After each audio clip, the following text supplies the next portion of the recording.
Hi, I'm Tyson Franklin, and welcome to this week's episode of the Podiatry Legends podcast. The podcast is designed to help you feel, see, and think differently about the podiatry profession. Today's episode is a group recording, so I've got a number of past podiatry legends on here, which is good to see.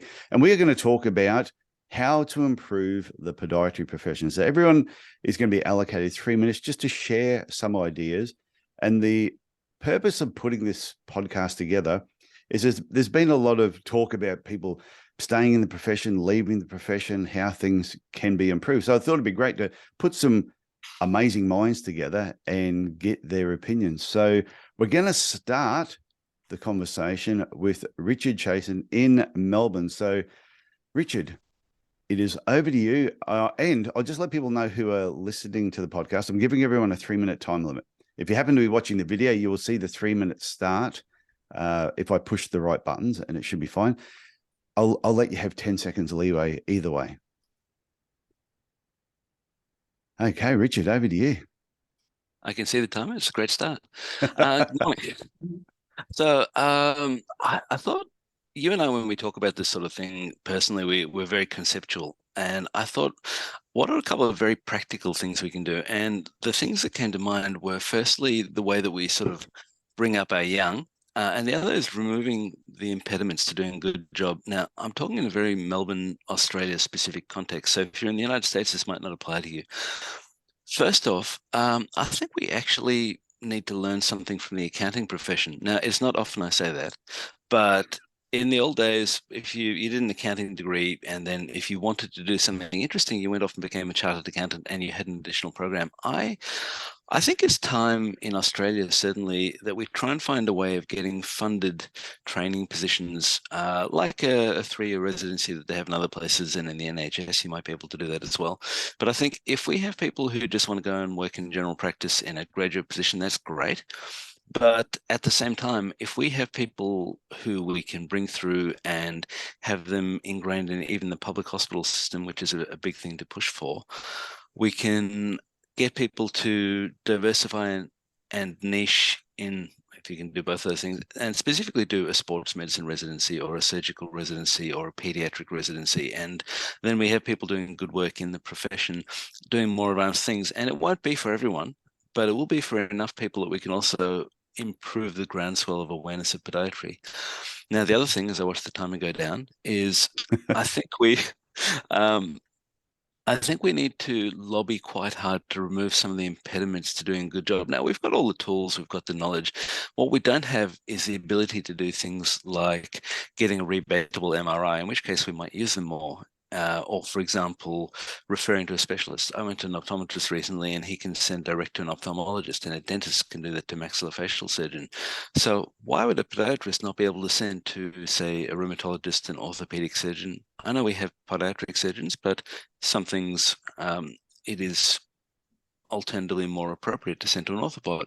So I think what we need to do here is work very hard on the peripheral things that we haven't needed as badly, but which is now time to really put into place so that the general awareness of podiatry by other professions and also by podiatrists is increased. And only by doing that, I think, can we really be the front line for foot and ankle problems.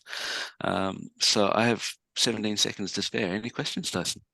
No, I thought you stuck to it pretty well. And because there's not a massive number of people on here, which is good, I was wondering, does anyone have any questions for Richard? No, I wasn't going to open it up to questions, but if anybody has a question, throw your hand up.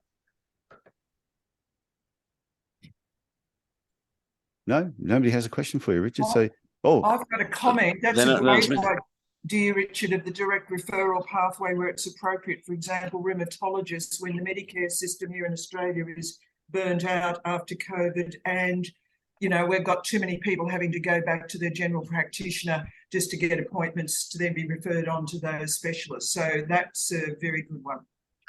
Thanks. Yeah. I agree with you, Bronwyn. If I'm allowed to reply, I think that the other thing we can push quite heavily is the fact that we can take the load off the system in a lot of areas if they can see someone else.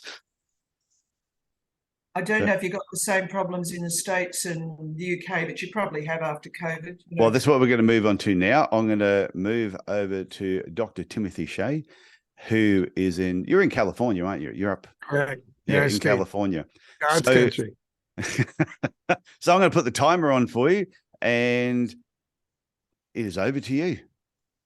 So thank you, Tyson. Yeah, I think there's two things that would help improve podiatry, both locally and internationally.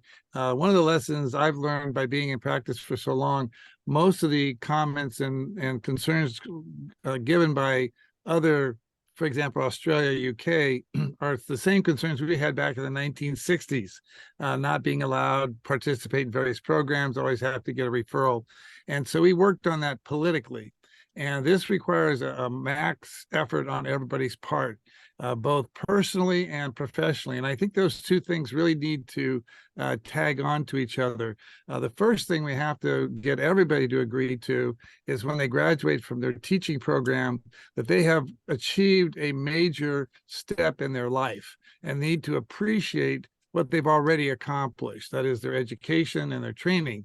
But at the same time, what have you gained? Well, what you've gained is what I call a ticket. The ticket is your degree, which allows you to go and now perform in a medical profession. And so it's up to you personally to take that ticket and move forward with it. And you need to provide the kind of services and be professional at the highest level that you can for what we do.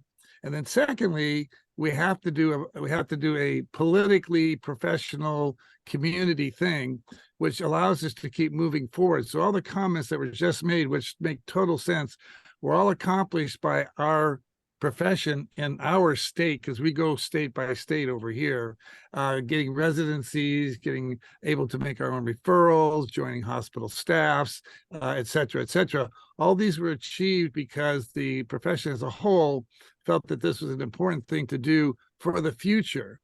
You can do what you want to do now, which is great, but you must think of the future. And that's what's resulted in our profession having 3-year surgical residencies, specialties in diabetes, specialties in sports medicine, specialties in rheumatology, et cetera, and also being accepted by the medical community because that's what they do in their community.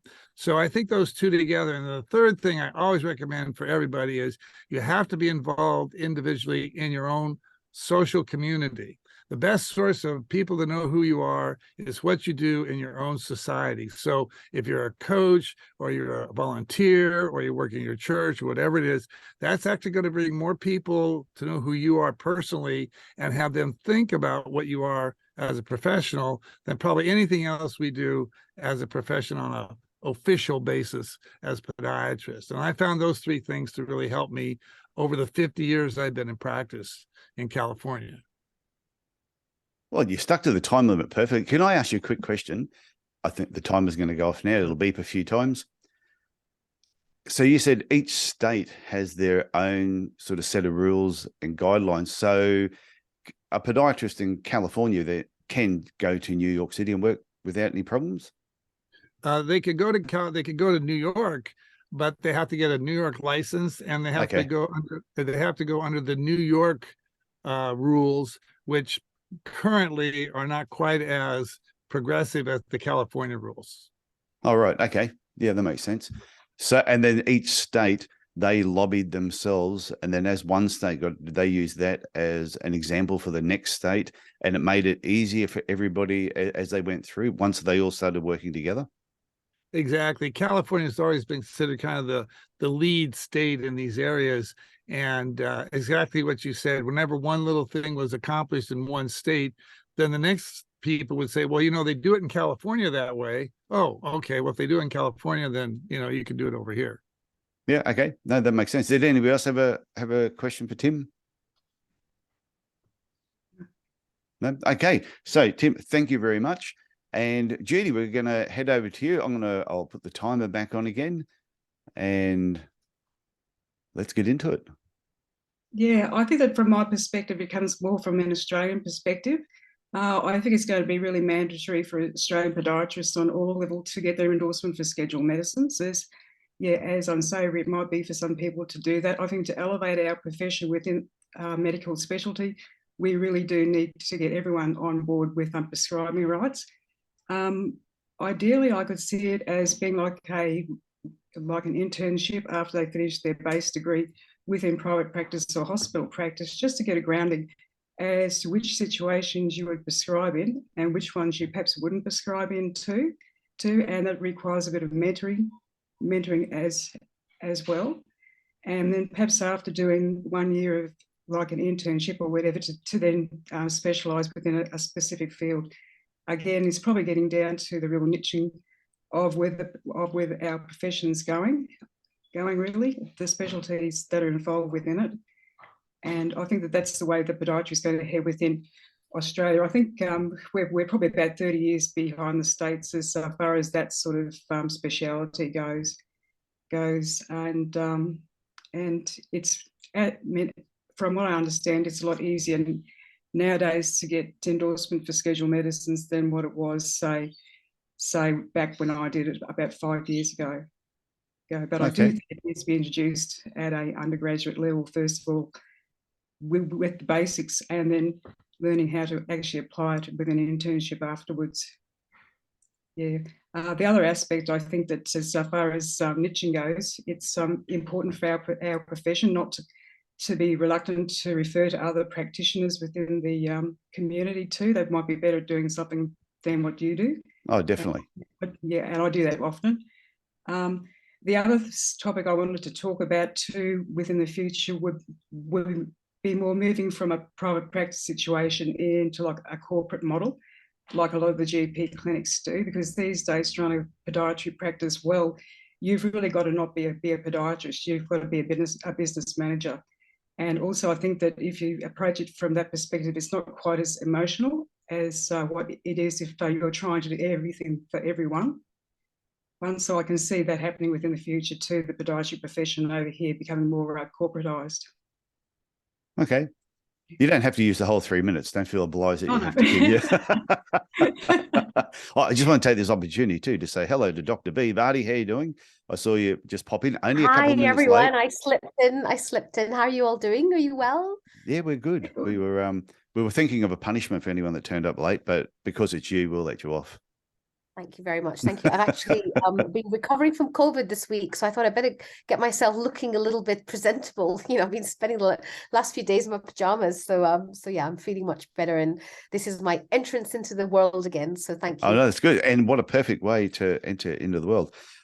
So I just want to comment on what Judi said for a sec when you're talking about America, and Tim, you're here being like further ahead than where we are with certain aspects of the profession. But like I've been getting the Podiatry Today and Podiatry Management magazines for like 30 years.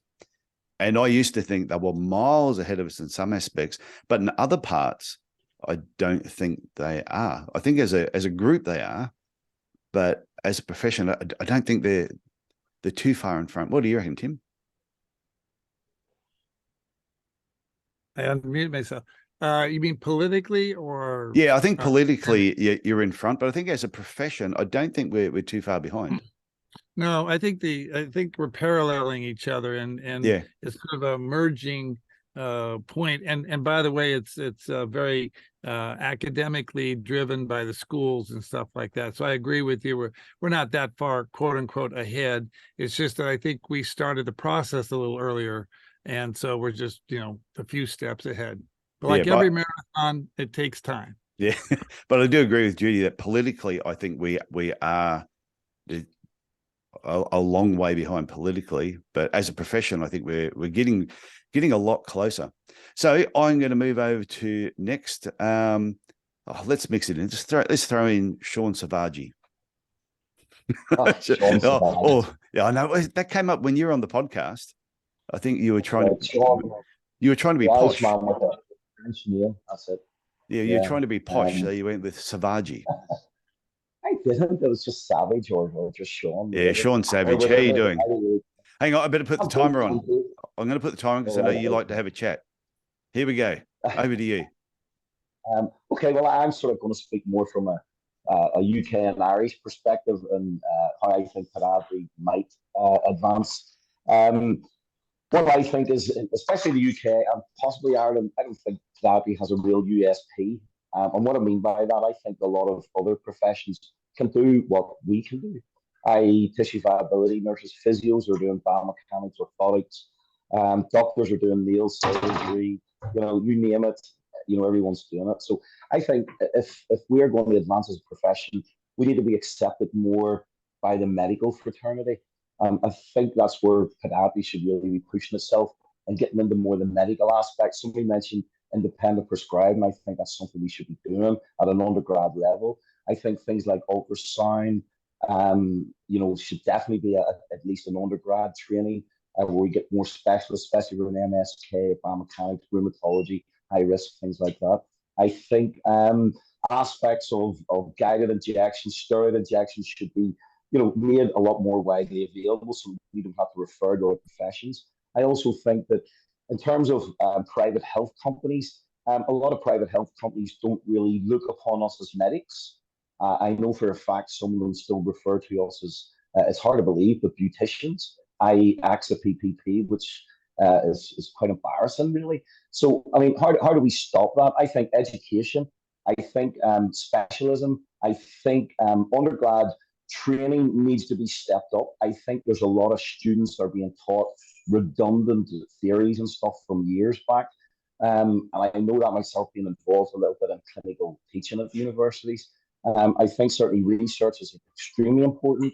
And also working interdisciplinary, we need to be doing that a lot more. So maybe when students qualify, they get an opportunity to spend some time with medics, with docs, with physios, whatever, and people can more or less see what we do. This may involve more mentorship. And certainly I think the colleges and stuff might give a little bit more guidance and stuff to undergrads and even pods in practice that have been there for years and years, try to push themselves in the more areas of specialism. Difficult times, but exciting times as well. I think, with all the new qualifications in sports med and things like that, it is fabulous that we're now being appreciated. But I think what we really could push it a little bit further. And it just needs new people out to inspire and to mentor and to guide. And hopefully we will then, maybe down the line, have the doctorate title that we look upon greatly in the Americans and even the Australian pods. So that's my nearly 3 minutes up, so I'm going to stop now. Thank you. I agree with everything you said. And I think even the idea of this podcast is to get people thinking more about the profession outside of what we've been taught. And it was only yesterday I was talking to a recent graduate, only just had their first year out, and they said this podcast and the guests that have been on here and what they've learned from them has just inspired them so much to realize this profession's so much better than what they thought it was. So to worry that you get students graduating who don't realize how good the profession is, because maybe the university needs to tell them more about how good the profession is. They're sort of teaching them the basics, and then you've got this wealth of knowledge out there who that are on the podcast. So has anyone got a question for Sean at all before we move on to the next person? I actually got a comment. A comment is good. COVID's impacted the training of undergrads hugely. A lot of them, I guess it's just the circumstances. They feel let down by the lack of training that they've managed to get into the clinical skill training. So, for us who have podiatry businesses, we've really had to step in as the owners to fill in that gap and bring them along. So yeah, I think it's a really important one, Sean. So thanks for sharing that. Yeah, I think the whole mentorship is it has a huge part to play. And people that are in specialist positions, I think the colleges should be asking them to allow students to come in and inspire them and advise them to get into this type of area. So absolutely, completely agree. I think it's a huge part for us to expand. That's good. You should wait till you hear my comments. I'm going to do mine at the end. So Tim, if you're gone, you're going to have to listen to the recordings to hear what I said. So next, we'll go to Bronwyn. How you doing, Bronwyn? I'm going to put the timer on for you. I should give you an extra 30 seconds. I'll just unmute. Probably a good idea. Sorry. I'll give you 3 minutes. Tell me when you're ready. I would have normally approached this from the clinical practice perspective, but I'm not. I'm moving across to really wanting to identify some things that need seriously addressing that are, as you know, we've got a huge burnout here in Australia. I'm in lovely Sydney, with young people burning out early, as Tyson's alluded to, etc. So we need to be concentrating, as others have said, on education, but leadership, mentorship. And part of that problem, I can see the evidence around me, and I'm getting people reaching out to me, showing me this, of middle-aged colleagues who run businesses and they're burnt out and they are overwhelmed and they don't know what to do, even if it's something like a workers' comp claim. And even I, in 40 years, only ever had one, so I can understand that. And as a result, there's very poor mentorship and looking after and nurturing and ensuring even safe, would you believe, workplaces for some of these people. I'm shocked to think it's come to that. But Judi made a good point about, you know, you've got to be expert in business and really HR and all these other things. But I'm fearful about that model of corporate, which we've already been moving into with big corporate conglomerations, you know, taking over practices. Because of the increasing evidence that's out there. And sadly, I think we're about to have the lid blow on something here in Australia. And I'm talking about the system being rorted. And unfortunately for those overseas, we've had this come out to play with medical practitioners, but it's about to hit the fan with podiatry, sadly. And that wouldn't be allowed, it wouldn't be as easy with the corporate structure, but our regulators haven't been doing their jobs. So we've got to put in place leadership, mentorship for business owners, the new graduates. The APOD-A here in Australia, our professional body, really, they're not getting enough of these new people as members, and we've got to get them into the fold to know they're supported. It's almost like we've got to set up a one-year internship that helps address all of these sorts of areas. And frankly, I think the biggest critical thing right now is to sort those middle-aged business owners. A lot of you yourself may have gone through burnout in your 40s. I know I did, and they're the people that are struggling, but they're the ones that are crucial. Some of them have got, you know, 3, 5, 10 podiatrists working part-time for them. And so to have those people having their daily work life and their professional feeling about their professional career so heavily impacted negatively by those workplaces is a serious, serious problem. And I think it takes we senior people in the profession to help address that, frankly. It's like we need almost a professional, I don't mean another professional group, but, you know, a safe group for them to be in as a subset within APOD-A or something to help set this up. I think you make some really good points there. Especially when you mentioned about, I don't know about anybody else, but I will admit early 40s, I did have a little bit of burnout when there just seemed to be so much going on. And at the same time, probably around that age group too, you've got a family, younger kids, a lot of commitments at home, sport. You're hitting that point yourself where, yeah, the wheels are starting to fall off with your health. So you've got to start looking after yourself a little bit more. You're trying to keep up with your kids. And on top of that, you've got your business. So I think that is a really critical part in our profession. So Dr. B, you had your hand up. Oh, you've got to unmute yourself. How do you practice in this?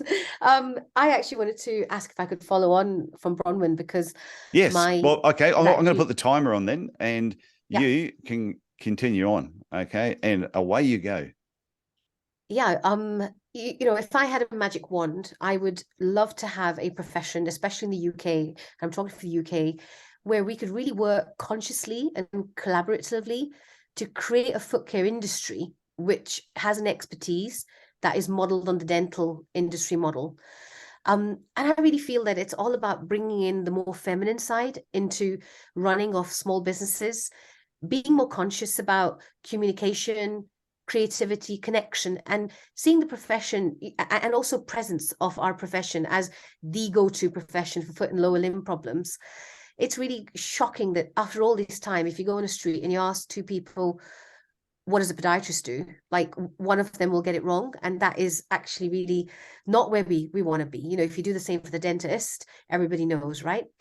But I think with the traditional model of business, everyone looks at the numbers, and the more corporate you go, the more it's all about the bottom line, the profit.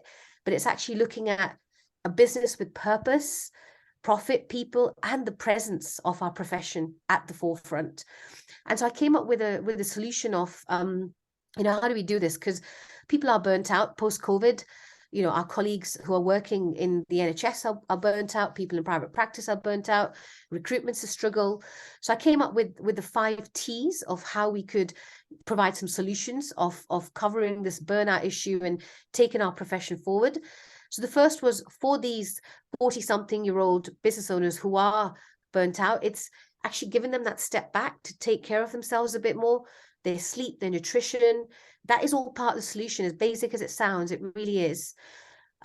Making sure that yourself as a business owner and your team members are actually taking time off. We've had about 2 years where nobody's been able to go anywhere.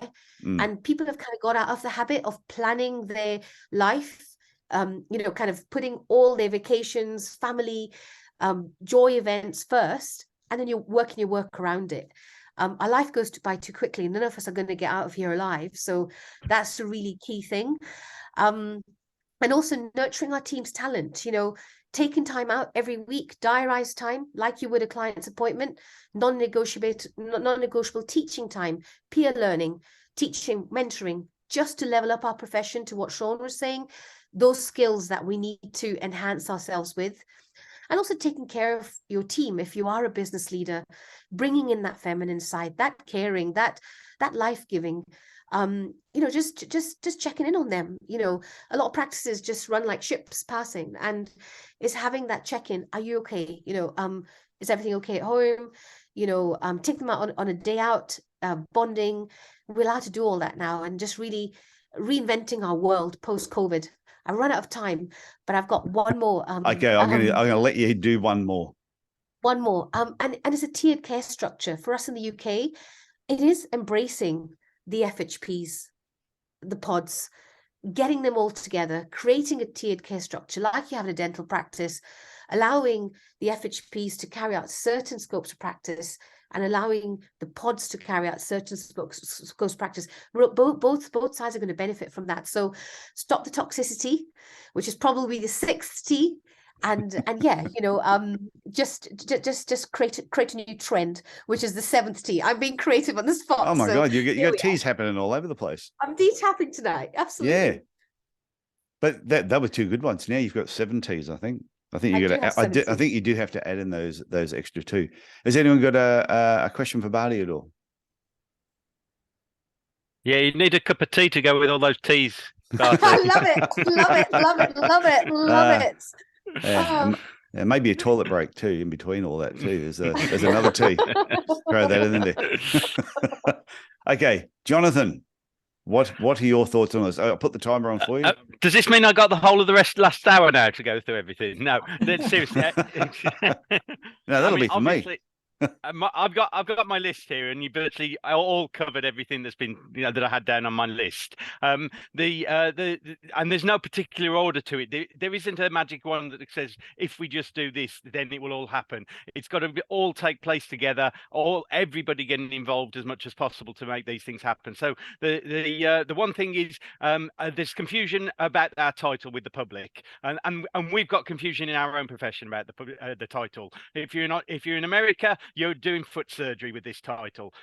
If you're in the UK, you can be just a grandparented pod who hasn't got a 3-year qualification to be a podiatrist. And in Australia, it's another model again, and that just leads to confusion for the public, and therefore they don't know that we're foot specialists. And until we embrace that, then we're always going to struggle. We're not foot carers, we are foot specialists. And you come out with your degree and it should be shown to you that you are a foot specialist. You've got more knowledge to get, you've got a lot more to gain, but you're starting on a journey to being that foot specialist. And you shouldn't therefore be allowed to go and set up into private practice straight away, offering foot care, but under the name of being a foot specialist. That does us no favors whatsoever, because then we're just doing foot care and in competition with the FHPs. But it's absolutely right. We should embrace a tiered profession, exactly the same as the dental model. That would help to clear up the confusion for the public. You wouldn't expect your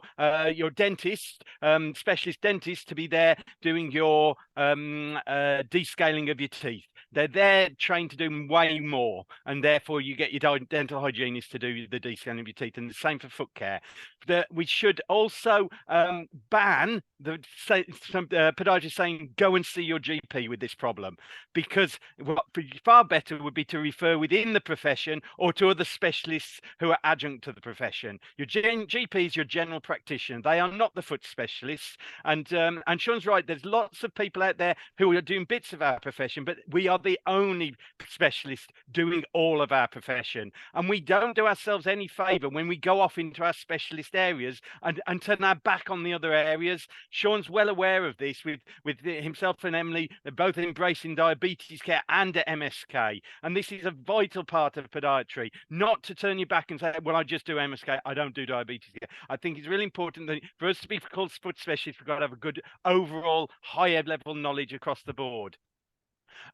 We also need to ditch our out-of-date lecturers. Sean said about some of the models that are being taught, but also some of the messages being given. The messages to the students saying that they're going to get de-skilled and downgraded if they go into private practice, that their future should be in the NHS if they want to maintain their skills. Well, potentially that's the worst place that you're going to get de-skilled, because you're only going to see one particular specialist area, and the lecturers need to embrace all that the private practice now offers podiatry. We also need to think about ditching the private medical insurers. I'm going to go over, Tyson. I do apologise. I pushed the timer late. Oh no, bless you. Can ditch the private medical insurers because they undervalue us. As already been made the point of, they're not rating us on the level with the other medical and surgical specialists, and we need to ditch those and say we're just not going to take those referrals anymore. It's just holding us back. So all those points you've already all covered. So that's brilliant. And the rotations, residency, mentorship, absolutely vital. So that just leaves me with my normal point, which is about valuing ourselves and valuing our knowledge. Unfortunately, the model in podiatry has come from the basis that we don't value our knowledge and our skills that we see as simple. What happens is we go for the high-end work. We go for nail surgery and casted orthotics because we can see a good profit margin in that. And that's not where the value is. The value is what's in between our two ears. And we've got to start valuing that information and knowledge, our 3 years minimum training and all that ongoing training that we've done throughout our careers. That's where the value is. We've got to charge according to the dental model, similar to them, tiered practice, set your fees as a podiatrist similar to the dentist, set your FHP fees similar to the dental hygienist, and that way we're going to be able to invest in our staff, in our facilities, in our CPD, and the profession's going to thrive. Thank you.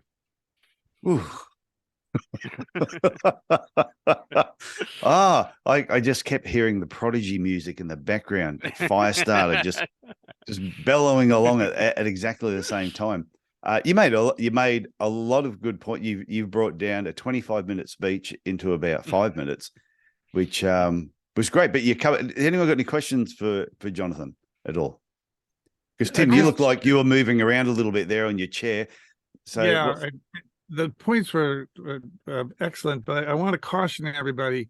My father was a dentist, and the one thing the dentists suffered from, and we kind of as well, is what we call the RD syndrome, the real doctor syndrome. And they didn't consider themselves real doctors. As a matter of fact, in hospitals, the dressing rooms would have signs which said doctors and dentists dressing room.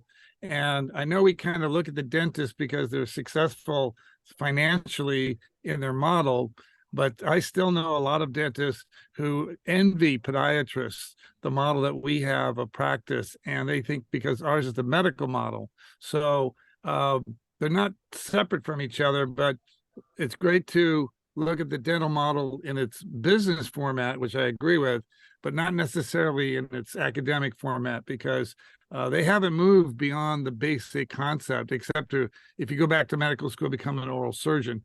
But we already have that model. We already made that decision a long time ago. And the second part, and there is, one of the things you have to realize when you join our profession, you are joining a profession that is constant changing. It's always moving forward. It's always looking for something better. And that can be a little disturbing for people. It's not very stable. So just be ready to always look to the next thing to improve. And that way you'll be accepting of the way your profession is at the time, but looking forward to changing it for the future. Like you said about the RD, the real doctor. I talked to another a chiropractor in America, and he laughs and says, "Oh, we call ourselves O doctors." So when people say, "What do you do?" So I'm a doctor. What do you? Oh, I'm a chiropractor. They go, "Ah, oh." He says, "So we refer to ourselves. We're O doctors." But Yes. yeah, it's and Bharti, you had your hand up. I just want to tell Jonathan that I came up with some more teas just for fun. It was title. A training year. I think, actually going from what Bronwyn was saying, like, it's interesting, in the UK, once you pass your driving test, you're like on probation for 2 years, but like you're not on for podiatry. The medical model also has the foundation training years. Dentistry has the vocation training years. And then the other one was total care, about not like I'm just doing diabetes or MSK. So thank you, Jonathan. I'm on the team today. Yeah, Bharti, 2 years, not 1 year. Minimum 2 years needed, I think. Okay, well, I'm going to share some things, and I wrote mine down because I would never remember anything. And I'm actually going to put the timer on too. I'm going to keep myself to the same time frame. But like Jonathan, I could go over. So we'll see what happens. Okay, so first thing I wrote down is firstly, the negative beliefs of lecturers about private practice should not be passed on to students, because they should be there to teach, not to preach. And I've had a number of students who have come out and have said to me, "Oh, I've been warned by my lecturers, don't work for bosses that use KPIs and as a measuring the thing." And I've gone, you do realize they're key performance indicators to help you perform better. It's not about punishment. And I think some of the negative beliefs of lecturers are just being passed on to students, and then a pile of them are all coming out into the profession thinking private practice are evil, or their employers are evil because they're wanting them to reach certain standards. So, and one of the things interesting, the university wouldn't tolerate a lecturer having a racist point of view. If they were sharing their views on race, they would be dragged over the coals for it. But then they can share their opinions on private practice or what they think of other practitioners. And I know, Tim, you're still related, involved with the university. So I think you'd probably agree on that, but I'll get your opinion at the end because I'm just going to keep the time. Second thing I'll put is I think students should only be allowed to do a placement at what I call an accredited podiatry clinic. So I think podiatry clinics, there should be certain boxes that they need to tick to so that they are an accredited learning clinic. So when students are actually being placed, they're being placed in good clinics, so they're getting a good representation of what the profession's about. And they've got to rotate to some that might be in high-risk feet, might be some in MSK, sports, biomechanics. So they're getting a real good cross-section. They're not doing work experience at a podiatry so-called business or clinic that has 7 locations, doing nursing homes, sitting on floors. And then that is, to me, that's a negative reflection of what the profession is actually all about. I think the third part is when they finish university, students are called qualified podiatrists, but they're not registered podiatrists yet until they've done 1 or 2 years working at an accredited podiatry clinic. And therefore, and it's a set pay that they're given for the first, second year, so that the accredited podiatry clinic can sort of budget for having them on board, because they're also going to be teaching them a certain amount of stuff at the same time. And and I actually think that to be an accredited podiatrist, there should be a fee involved. It could be $1,000, could be $2,000, could be $5,000 a year that you pay to maintain yourself as an accredited podiatry clinic. And the people that would annoy the most would be the bad employers who offer bad jobs, who just want to bring some podiatrists in, send them out to nursing homes, do home visits, do all the crappy work that they don't want to do. And unfortunately, new graduates come in. Some of them are employed by those people, aren't mentored, are burnt out after 1 or 2 years, and then they basically leave the profession. I've got a hell of a lot more on that, but I don't want to go any further than the time I've already taken. So, Tim, I want to get your opinion, because you work closely with the universities in America, like in California. Have you found that some preach instead of teaching? Yes, to a certain degree, but not as negative. Actually, when I started school, we were advised of what we would become in 20 years, which is exactly what we're just talking about here. Part of the medical profession, residency trained, et cetera, et cetera. And you did get some feedback from the private practitioners who didn't think the same way, but it wasn't preached to you in school. It was actually what you were going to become. And that was actually a more positive influence.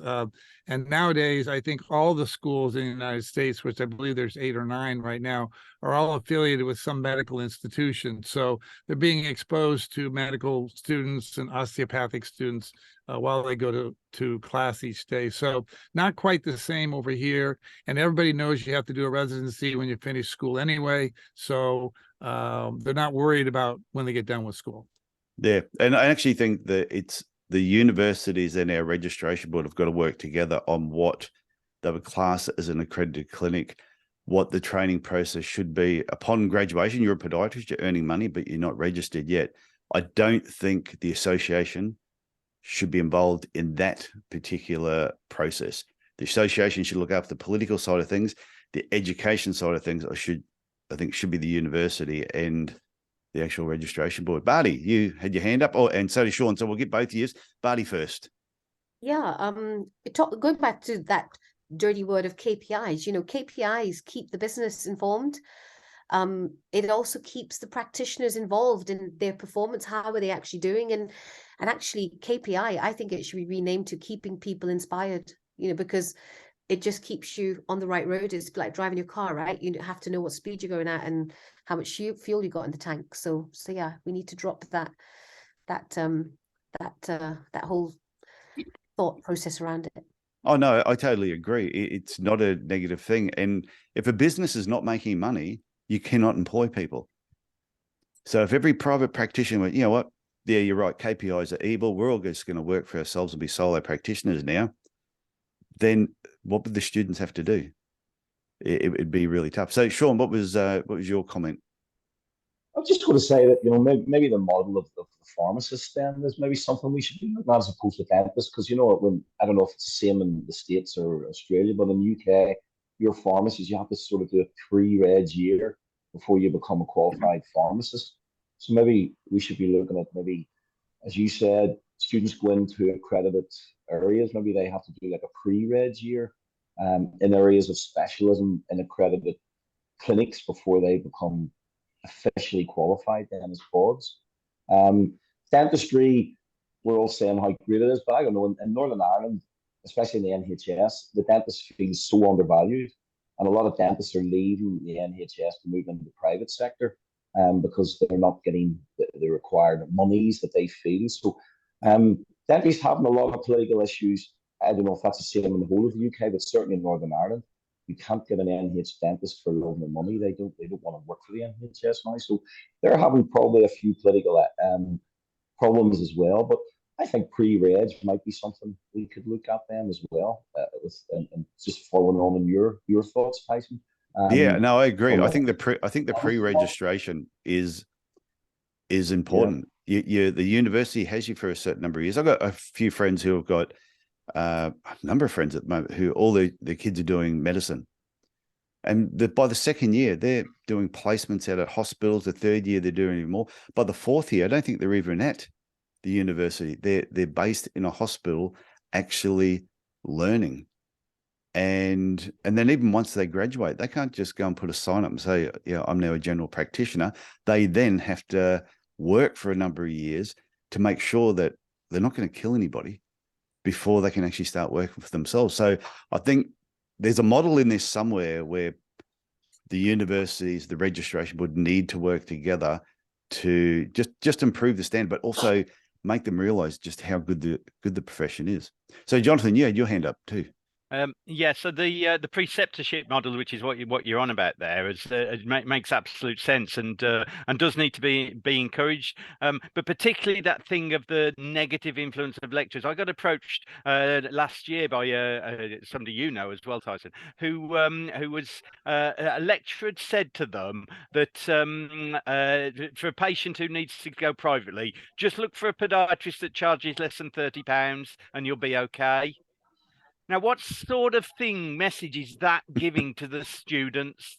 I mean, it's a ridiculous concept, isn't it? You know, that anybody more than £30 is just expensive and not good. I mean, which is ludicrous, and they don't realise the influence that has on their students. And I'm passionate about it that we ought to get some really good podiatrists going out into the schools and doing these training on the business aspects of private practice. You know, get Bharti and Sean out there. I go out there and do my work smart, no harder into the universities because we've got some understanding of the real world that they just do not have. They've not gone out into private practice and seen what's been developing in the UK around that. And we've got representations from the 3 countries of the UK here. We're just missing a Welsh representative, and there's some good clinics in Wales as well.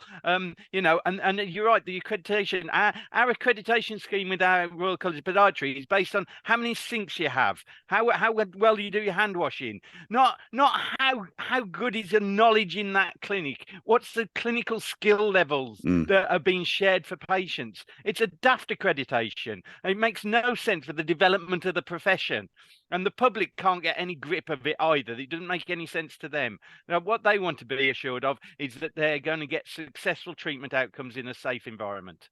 Yeah, well, I'm hoping people from the universities, the registration board, the associations actually listen to this. And I have had someone already tell me that as soon as this recording comes out, they're passing it straight on to our association to have a listen to and maybe pick up a few ideas from it.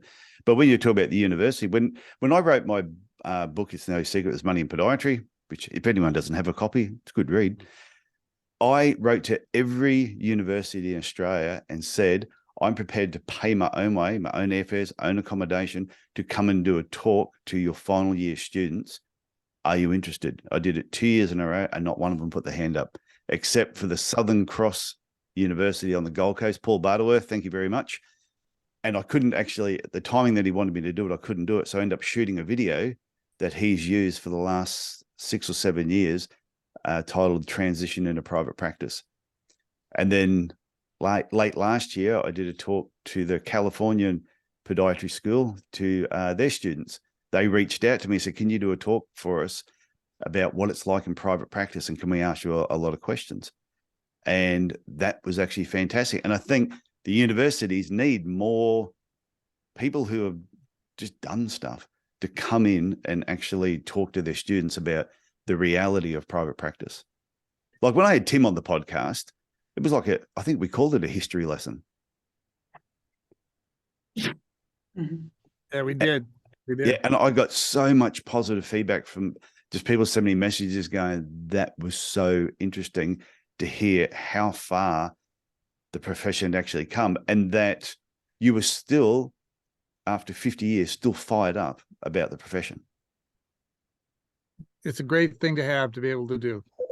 Yeah, well, you don't hang around in something that long if it's boring. Right. Yeah. I mean, that's what people say about me personally, but that's a different issue. We're going to meet up next year. I'm heading your way in 2023. Just to give you a heads up, we're going to go and have a burger together. Absolutely. Mel's. I have to go. I'm sorry. I'm going to have to go. I'm sorry. No, thanks for coming on. Thank you. And sharing your knowledge. Yeah, sharing your knowledge once again. What was that, Bronwyn? Hi, Tim. Can I throw something in? Just yes, please do. What you said too. One of the issues we have in Australia is people who have now done their basic science degree and then they do a 1 or 2 year master's degree in podiatry, and they advertise in such a way that it makes it look like they've got a higher level of knowledge than people who did the older systems where that didn't happen. And generally they come out and sadly still don't know anywhere near as much as what they need to know. So the problem is, and a lot of the universities seem to all be doing different things. I think next time invite them to come on and be a participant when you said about APOD and the universities and others too. I think there needs to be now a workforce summit for private practice. We know in Australia we just recently had a workforce summit at the top end of the profession, and that was about trying to address the shortage of podiatrists. But we need a workforce summit on about these issues of burnout and unethical practice and unbusinesslike and unprofessional practice. And that's only a small percentage, but we have to find a way of communicating those values and putting support in for people to ensure that it becomes something that's absorbed by most in the profession. Yeah, well, I have reached out to people in the association, the APOD, and some of them in some of the higher positions to come on the podcast and actually be a guest. And they said no. They didn't have time. They were too busy. And I think maybe after they listen to this, they might get back in touch with me and decide to come on. But I'm not going to drop any names. You know who you are. Well, I'll talk. Nello came up to New South Wales for the Christmas party. And No, it wasn't Nello. Wasn't Nello, but he was the CEO of Sportsmed Australia before APODA, as you know. So we'll have to get somebody involved. No. Well, I think, like I said, the whole idea of this particular episode of this podcast was just to start the discussion. Yeah. And I think part of, and it's something that everybody has already covered, when the whole profession needs to be involved more in what's actually happening. Everyone needs to share their opinions. I know the APOD just had a recent get together where they had a group of people talking about the future of podiatry. I think the group they had was very handpicked and may not have been a great reflection of the whole profession, but at least it was a start. But there were probably 35, 40 people who said they were interested in coming on the podcast. About 10 or 15 reached out to me and said the time didn't suit, but there was still another good 20 who said they were going to be here. Yet you have a look at how many people were actually on the podcast today. And I think that's what happens even when the APOD and the profession are asking for help. People are willing to throw their hands up and be keyboard warriors and say things. But when it actually comes to putting the time in to do something, they get a little bit busy. But you also know, Tyson, it's consistency that brings around results. Yeah. So it isn't just doing one-off things. It's got to be repeated. That's the only way we're going to bring about change. And I'm really pleased to have seen the amount of change that's taken place in the past few years in podiatry in the UK. Yeah. And just from keeping that message going all the time. You're still going to get the naysayers. You're still going to get the people who are very negative about embracing change. But those who and we've all been on the same hymn sheet today. Nobody's come in and said anything wildly different to anybody else. We've all agree on the same sort of model for the profession going forwards, and we just have to keep going with that and working. Unfortunately, we're not the decision makers. We try and have some influence, but you know, from a private practice situation, that's very hard because they don't want to listen to private practitioners so much. Yeah, we need to all get on we need to get on our boards and associations. Yeah, we'd all love that, wouldn't we? I have been on twice. They beat me down.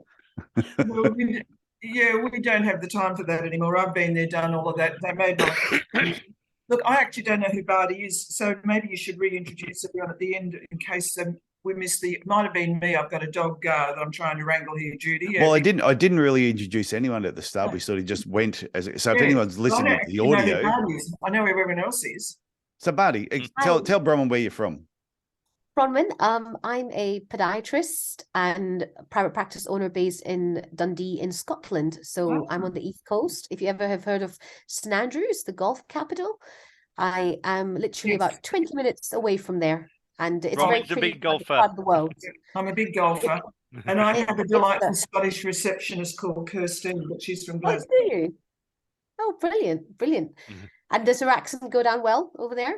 I still can't understand her. Well, this has been good. We've had a great representation because we've had Ireland, Scotland, England, Australia, and United States. No one from New Zealand put their hand up.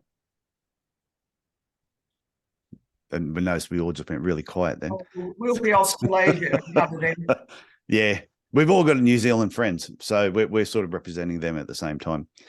So, okay, if nobody has any further comments, we will say farewell to everybody. Can I say one other thing, Tyson? Of course, I would be surprised if you didn't. Exactly. It's only because my memory doesn't work to say it at the time. Okay, that's all it is, Tyson. So improving the podiatry profession means getting new blood into the profession. Okay, that getting rid of this old blood, you and me, and getting new blood through. Okay, and that new blood will only come in if we make our profession aspirational for them. Okay, and not making it so it's boring, so it's sat at the end of people's feet and being devalued and looked down upon, and no career structure. We've got to make it aspirational from their personal development and for their personal goals, for their family life, their work-life balance, their financial success. We've got to do that, and we've got to start shouting about it as a profession. Those of us who have achieved that within the profession need to shout about it more. And it's no surprise that the Bharti and Sean speak on stage saying these sort of things to try and inspire the new generation. We just need a lot more people doing it. That is a fantastic way to wrap up. So I want to, well, thanks for those comments, Jonathan. That is a brilliant way to wrap up. And I want to thank everyone for coming on, and Richard and Tim, who were on here before, who had to leave a little bit early. I was going to do a group shot of everyone so I could post it on social media, but I should have done it when everybody was here. So I'll just post something today. Take it from the video. You'll be all right. Go back to the beginning of the video. You're a smart. Yeah. What was I thinking? Yeah. Take a shot. That's why Jonathan Smalls paid the big bucks. Yes, I'll take it from the video. So when I post that today, because I will edit this part out from the podcast, but that's why I tell people watch the videos, because some of the stuff that's in the video sometimes is very, very funny. Usually most of the mistakes have come from me. So I want to thank everyone, and everyone, and thanks for all everyone have an awesome Christmas. Thanks to Tyson for organising, because I mean, just by organising it, we're kind of a little pushing the boundaries to meet one another and just put our minds together, right? So thank you for organising. And I just want to thank everyone for coming on here, and also for what you do to improve the podiatry profession with the podcasts, Tyson. 200,000 downloads. Phenomenal. It's fun. It's enjoyable, and I do intend to do more group sessions on the podcast, just on different topics to get people's thinking. So keep an eye out for it. So everyone, thank you very much, and au revoir. Talk to you all later. Bye. Christmas. Have a great Christmas, guys. Take care. Bye. Bye-bye.